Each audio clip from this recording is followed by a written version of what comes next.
ஞானேஸ்வரியில் அத்தியாயம் 16 குருவந்தனத்தில் 3வது பகுதி.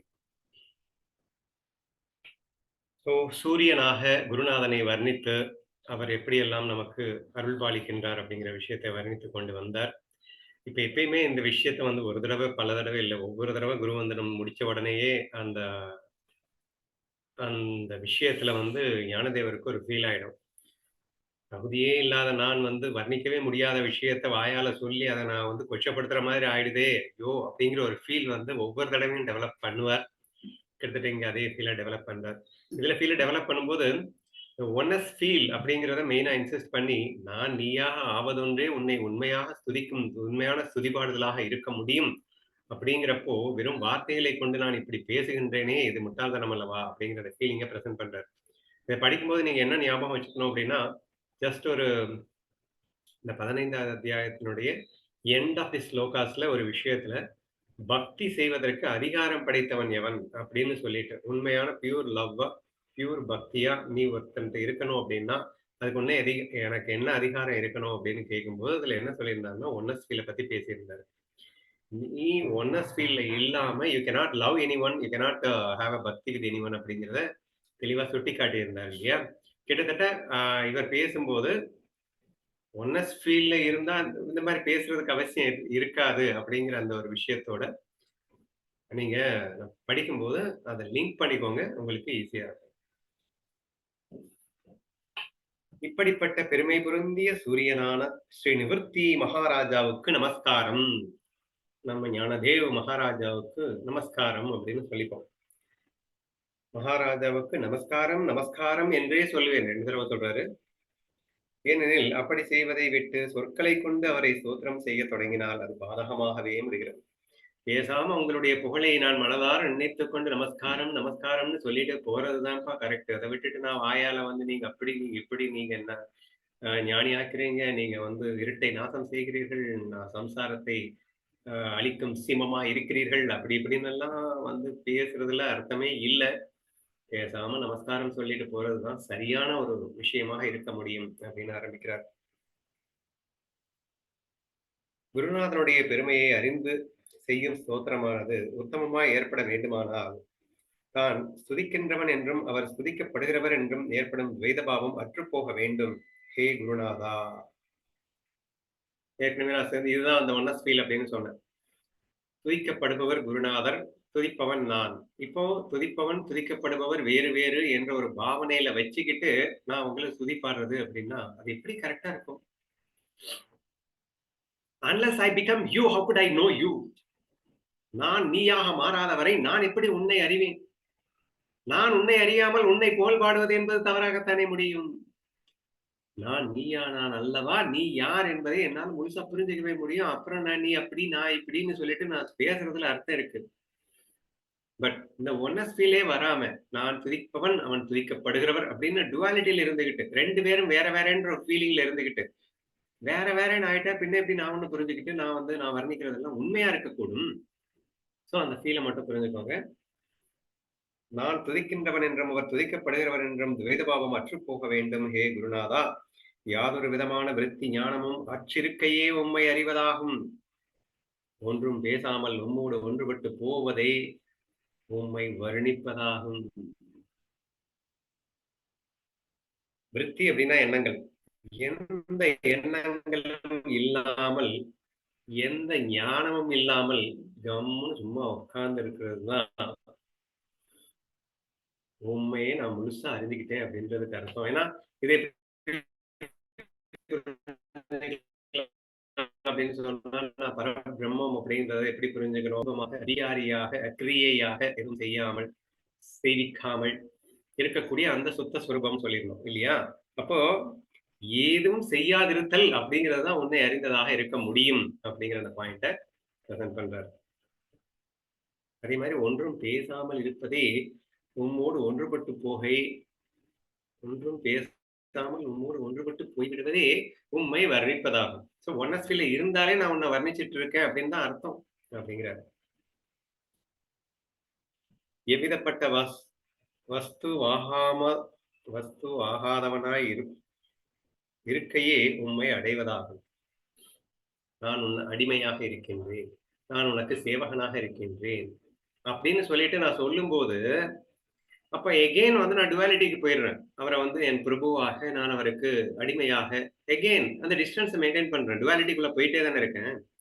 ஸோ தேர்ஃபோர் எந்த விதப்பட்ட வஸ்து ஆகாதிருக்கையே உம்மை அடைவதாகும். இப்ப நான் வந்து உங்கள பெரிய பெரு பிரபு, நான் சேவகன் அப்படின்ற மாரி பிரிச்சுட்டுமோ, எப்படி நான் வந்து சேர முடியும்? ஒண்ணாக முடியும்.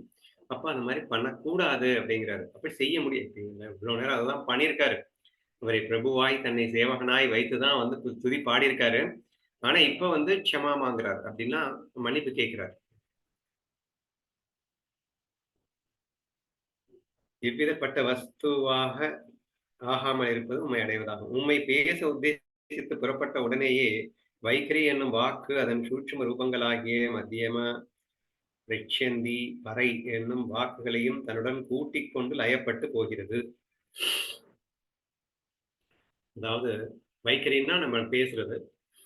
வாக்குல 4 வகையான வாக்குகள் இருக்குன்னு சொல்லப்பட்டிருக்கு வேதத்துல. வைఖரி இப்ப நான் பேசிட்டு இருக்கிறது. மத்தியமா, மனதோடு மனம் பேசுவது. ஆ அடுத்து என்னது? பட்சந்தி, அதாவது நீங்க மனசோட மனசு பேசுறதுன்னா, எதிர்ல நீங்க இருக்கணும், நான் இருக்கணும். ஆனா 2 பேரும் வந்து எதுவுமே வாயால பேசாம மனசால பேசிக்கிறது மத்தியமம்.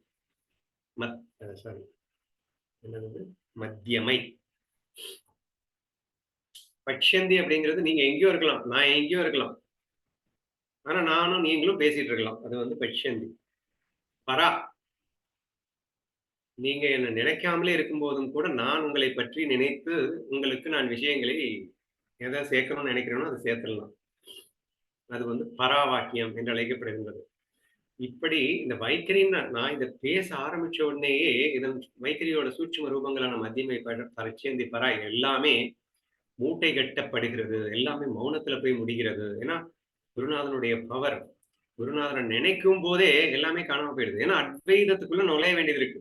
ஆனா, நான் வந்து புகழணுமே அப்படின்னு நினைச்சுக்கிட்டு நானா அத்வைதத்துக்கு வர வேண்டியது இருக்கு. பேச முடியல. ஆனா பேசுறேன் அப்படிங்கிறாருன்னு வச்சுக்கோங்களேன். அப்படிப்பட்ட உமக்கு சேவகனாகிய நான் கைங்கரியம் செய்ய கருதி ஸ்தோத்திர ரூப வாங்மய பூஷணத்தைக் கொண்டு உம்மை அலங்கரித்து வைப்பதை நீ பொறுத்தருள வேண்டும். ஸோ, அ ஆனா இப்ப நான் சேவகனா மாறி இப்ப நான் அததான் பண்ணிட்டு இருக்கேன். நான் அந்த தப்ப பண்ணிட்டு இருக்கேன்னு அப்படி ஒத்துக்கிறாரு. ஸ்தோத்திரமாக வெறும் வாய்கறி வாய்ஸை வச்சுக்கிட்டு நான் வந்து டுவாலிட்டியா மாறி, நான் வந்து 2ஆ மாறி, நான் வந்து வார்த்தையால உங்களுக்கு அர்ச்சனா பண்ணிட்டு இருக்கேன். தப்பு தான். ஆனா என்ன மன்னிச்சிடுங்க அப்படின்னு அதை பொறுத்தருள வேண்டும் என்று மன்னிப்பு கேட்கிறார். என்று அடுத்து உம்மை அலங்கரித்து வைப்பதை நீ பொறுத்தருள வேண்டும் என்று பிரார்த்திப்பதும் கூட உம்முடைய அத்வைதானந்த சுரூபத்தோடு பொருந்தாமல் ஆவதில்லை என்பதே உண்மை.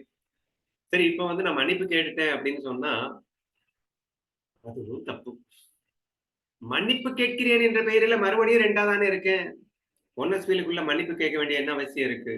இப்ப மன்னிப்பு கேட்கிறேங்கிற பேர்ல மறுபடியும் 2ஆ பிரியிறேனே அப்படின்னு சொல்லிட்டு, மன்னிப்பு கேட்டுக்கொண்டே அவர் மீண்டும் 2ஆக பிரிவதை அந்த ஃபீலிங்க 2ஆ பிரிஞ்சா தான் ஸ்தோத்திரம் பண்ண முடியும். ஆனா, பிரிஞ்சா அது உண்மையான ஸ்தோத்திரமா இருக்க முடியாது. ஆனா என்ன பண்றது அப்படின்னு சொல்லிட்டு இந்த 2யும் மாறி, மாறி நம் குருநாதர் ஒரு ஃபீலிங்க பிரசன்ட் பண்றாரு. ஆனாலும் ஒரு ஏழை சீர சமுத்திரராஜனைக் கண்டு அவனுக்கு தகுந்தபடி எவ்விதம் விருந்திட முடியும் என்பதை அறியாதவனாய் அவனுக்கு விருந்திட வேண்டும் என்னும் ஒரு ஆசையே பொங்கி மிகவும் பரபரப்படைந்து காட்டுக் கீரைகளை பிடுங்கிக் கொண்டு வந்து அவற்றை கொண்டு வந்து விருந்திட்டால் அப்போது அந்த சமுத்திரராஜன் அந்த அல்பமான கீரையே உத்தமமான விருந்தாய் பாவித்து அந்த ஏழையின் பிரதோஷிமயத்தை பிரமோ பிரேமா அதிசயத்தை அப்படிங்கிறத கொண்டாடுவது நியாயமன்றோ? கையில் ஒரு திருச்சீலையை ஏற்றிக்கொண்டு திவ்யமான தேஜசு படைத்த சூரியனுக்கு ஆரத்தி சுற்றி போட்டால் அப்போது சூரியன் பூஜகனுடைய பக்தி ஒன்றை லட்சியத்தில் வைத்துக் கொள்ள வேண்டும் அல்லவா? நிறைய எக்ஸாம்பிள்ஸ் போயிட்டு இருக்கு. இந்த 2 எக்ஸாம்பிள் மட்டும் இப்போதைக்கு நான் சொல்லி முடிக்கிறேன். சீரஷா சமுத்திரராஜன், சமுத்திரம்னா உங்களுக்கு நல்லா தெரியும். அது வந்து கடல் உப்பு உப்பு தான் இருக்கும் இல்லையா? சீர சமுத்திரம்னா பார்க்கடல். பார்க்கடல்னா என்ன? அங்க அமிர்தம் இருக்கும் அப்படின்னு வச்சுக்கோங்க. அமிர்தத்தினுடைய பவர் உங்களுக்கு நல்லா தெரியும். ஒரு சொட்டு பட்டாலே அது எல்லா வியாதியும் குணமாயிடும். பசி எடுக்காது. மனுஷன் இளமையா மாறிடுவான். ஸோ லாட் ஆஃப் அட்வான்டேஜஸ் இருக்கு. இருக்கிறதுலயே டேஸ்ட் ஆஃப் ஆல் டேஸ்டஸ்ட் திங்ஸ் எது அப்படின்னு கேட்டீங்கன்னா, அமிர்தம் அப்படின்னு தான் சொல்லுவாங்க. டேஸ்ட்டுக்கும் அமிர்தம் தான். இப்ப இந்த டேஸ்ட் எக்ஸாம்பிள்ல சொல்றாரு. சமுத்திரராஜனுக்கு நான் விருந்து படைக்கணும் அப்படின்னு நான் ஆசைப்பட்டேன் அப்படின்னா, நான் என்ன பண்ண முடியும்? டேஸ்ட் ஆஃப் ஆல் டேஸ்ட்டே அது. அதுக்கு நான் எப்படி வந்து டேஸ்ட்ட குடுக்க முடியும்? ஆனாலும் நான் வந்து காட்டு கீரைகள புடுங்கி வந்துட்டு ஒரு ஆத்ம பிரேமையில எனக்கு ஏதாவது நான் வந்து அவருக்கு குடுக்கணும் அப்படின்னு ஆசையில, பிரேமையில நான் எதையோ பண்ணி போடுறேன்னு வச்சுக்கோங்களேன். அதை அந்த சமுத்திரராஜன் சாப்பிடும்போது, பிரேமையை மட்டும் பார்த்து ஆனந்தப்படுவானே தவிர, நம்ம இருக்கிற டேஸ்ட்ல இது ஒரு டேஸ்ட்டா நீங்க ஃபீல் பண்ண போறீங்க. இது ஒரு எக்ஸாம்பிள். அடுத்து சூரியன் எவ்வளவு பெரிய பிரகாசம்னு உங்களுக்கே தெரியும். ஆனா நம்ம என்ன பண்ணுவோம்னா, ஒரு சின்ன திரியில ஒரு திரைச்சீலை அப்படின்னா ஒரு பத்தி வச்சு விளக்கு ஏத்தி இப்படி ஆட்டுவாங்க. சூரியனுக்கு ஆரத்தியா அப்படின்னா என்ன அர்த்தம்? திருநெல்வேலிக்கே என்னது அல்வாவா? அப்படின்லாம் கேட்பாங்க. ஸோ அந்த மாரி அப்போ சூரியனுக்கு நீ ஆரத்தி காட்டுறதுன்றது வேடிக்கையா இருக்கு. அந்த பவருக்கு முன்னாடி இந்த பவர் ஒண்ணுமே இல்ல. இந்த பவர வச்சுக்கிட்டு அது என்ன செய்ய போகுது? ஒண்ணுமே ஆகப்போறதில்ல. பட் சூரியன் கோவிச்சுக்குமா? அந்த பிரேமையை மட்டும் பார்த்து சந்தோஷம் தானே படும். அந்த மாரி நான் செய்யும் பிழைகளை நீங்கள் பொறுத்தருள வேண்டும். அப்படிங்கிற மாதிரி நிறைய பேசுறாரு கன்டின்யூ பண்ணி, ஐ வில் கன்டின்யூ டுமாரோ.